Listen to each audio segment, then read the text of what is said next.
sebelumnya di sini saya ada leaflet ya Kak. Di sini leaflet untuk bisa menggunakan kita dalam diskusi penyuluhan hari ini. Sebelumnya apakah Kakak tahu apa itu HIV? Belum tahu Mbak. Oh, belum tahu ya. Ya. Baik ya, di sini saya akan menjelaskan apa itu HIV, pengertiannya dan penyebabnya dan sampai pengobatannya. Jadi HIV itu apa sih? HIV itu adalah virus yang menginfeksi dan merusak sel, khususnya sel CD4, sehingga menyebabkan penurunan fungsi sistem kekebalan tubuh. Sedangkan AIDS atau Acute Immune Deficiency Syndrome itu merupakan kondisi lanjutan dari HIV ya Kak, di mana ini ditandai dengan munculnya berbagai gejala akibat melemahnya sistem kekebalan tubuh secara signifikan, sehingga penderita menjadi rentan terhadap infeksi dan penyakit lain. Seperti itu ya Kak untuk pengertiannya. Dan apa sih penyebab HIV itu apa aja? Di sini ada beberapa faktor yang menjadi penyebab HIV. Pertama itu hubungan seksual yang tidak aman ya Pak, seperti hubungan seksual melalui anal, melalui vaginal juga bisa, karena dengan berganti-ganti pasangan itu bisa menjadi faktor penyebab penyakit HIV itu ya Pak.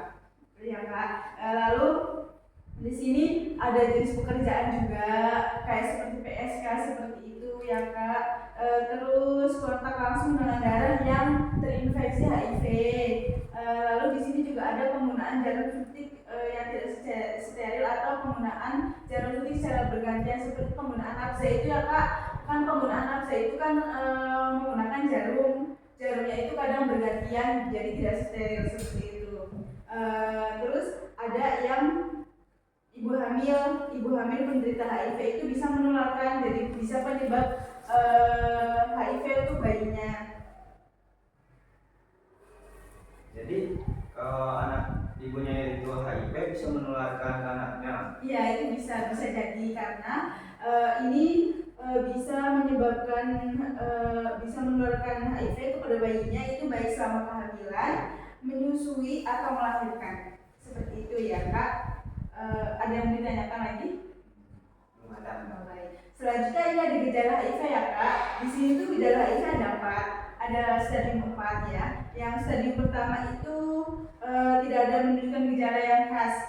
Di ODA atau orang dengan HIV/AIDS itu tampak sehat, namun sudah dapat menularkan virus gitu, karena memang sudah ada virus HIV-nya. Kadang ditemukan ada pembengkakan kelenjar getah bening gitu ya Kak, di sekitar ketiak, leher atau lipatan pangkal. Lalu di stadium 2 mulai muncul gejala ringan nih akibat penurunan daya tahan tubuh, seperti penurunan berat badan, infeksi saluran nafas seperti sinus, bronkitis, atau radang tenggorokan. Juga infeksi jamur pada kuku, herpes, zoster, gangguan kulit seperti gatal atau dermatitis, serta sariawan berkurang. Seperti itu Kak. Terus selanjutnya ada stadium 3. Di stadium 3 ini timbul gejala infeksi lebih berat ya Kak, seperti diare kronis yang lebih dari 1 bulan gitu Kak. Jadi diarenya itu 1 bulan berturut-turut seperti itu. Lalu ada demam berkepanjangan, penurunan berat badan yang signifikan. Jadi penurunan berat badannya tuh namanya berurutan nih, kayak langsung gitu turun. Drastis gitu Iya, Mbak? iya drastis seperti itu. Terus selanjutnya ada infeksi jamur di mulut ya Pak. Jadi itu di mulutnya tuh ada jamurnya, ada putih-putih seperti itu. Di sekitar mulut, di sekitar gusi, di sekitar bibir juga. Terus ada tuberkulosis paru ya Pak, ya Kak. Terus radang dan infeksi mulut gusi serta penurunan sel darah.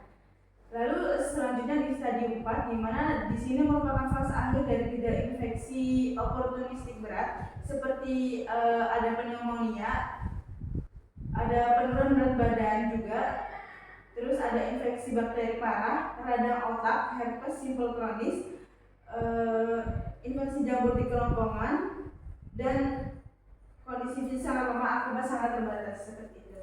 Untuk gejala ada yang ditanyakan terlebih dahulu? Tidak ada Mbak. Baik, di sini ada cara penularannya. Sebelumnya cara penularannya memang sama seperti tadi yang ada di penyebab ya Kak. Di sini cara penularannya itu ada di hubungan seksual yang tadi kayak di penyebab, di mana hubungan seksual ini tidak menggunakan kondomnya tidak tidak benar saat menggunakan kondom saat berhubungan seksual. Jadi itu dapat mengurangi itu dapat menularkan HIV, virus HIV.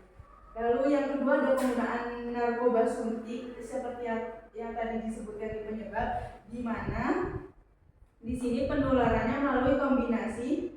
Penularannya terjadi melalui penggunaan jarum suntik yang tidak steril secara bergantian di kalangan pengguna narkoba suntik. Jadi kan banyak ya Kak yang penggunaan narkoba itu yang pakai jarum suntik. Jarum suntiknya itu kan kadang bergantian gitu kan, jadi kan tidak steril.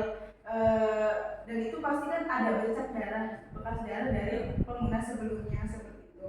Lalu yang ketiga ada kombinasi itu, jadi tadi penggunaan narkoba suntik dan seksual, di mana penularan ini melalui kombinasi perilaku seksual berisiko dan penggunaan narkoba suntik.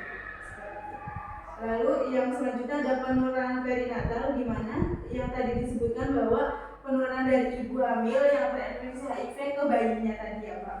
Ya. Lalu di sini ada pencegahannya.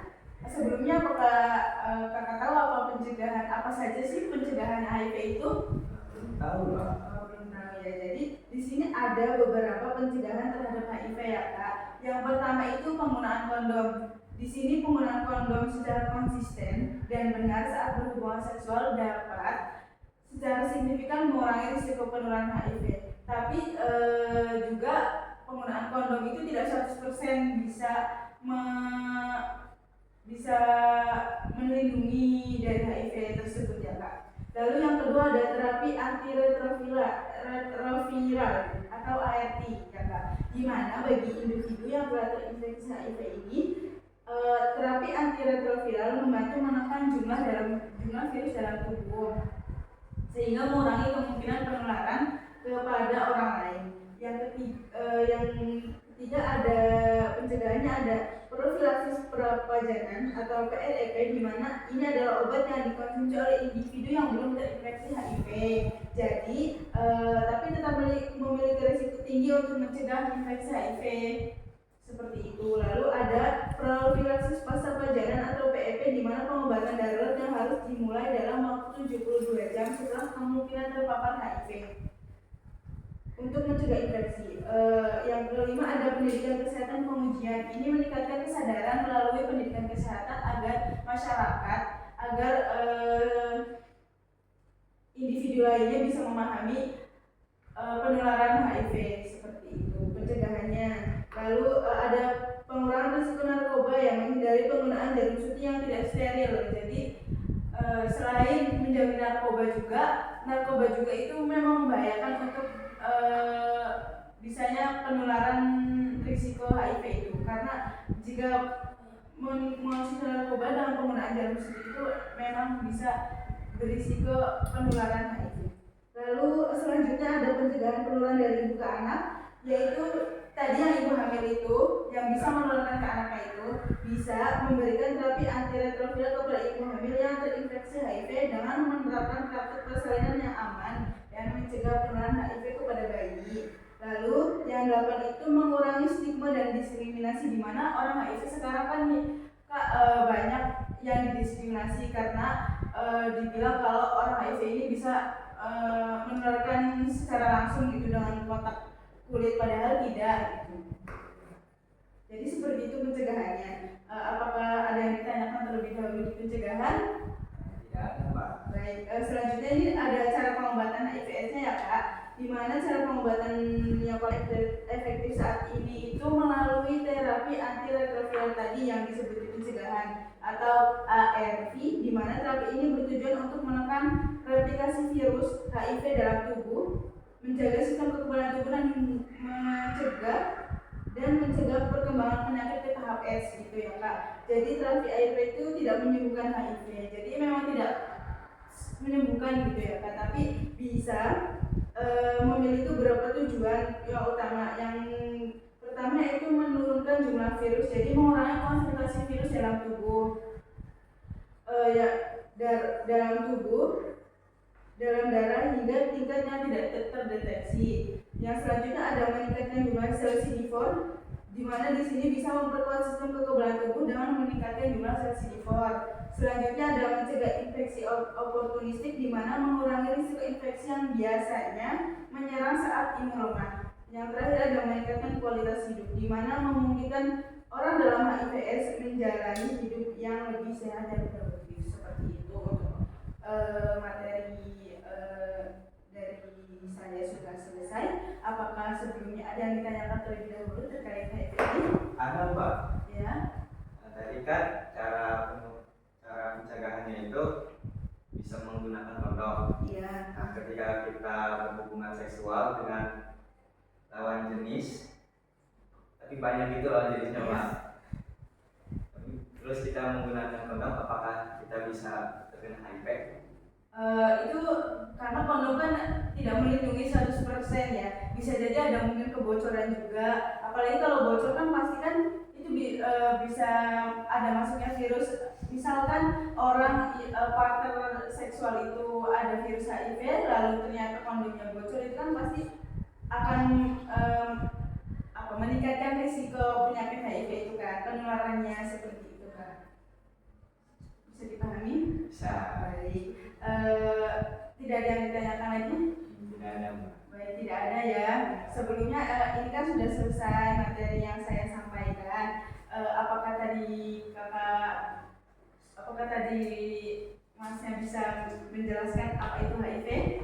Jadi HIV itu adalah virus yang menyerang sel darah putih Ya. dan dapat melemahkan sistem kekebalan tubuh. Ya.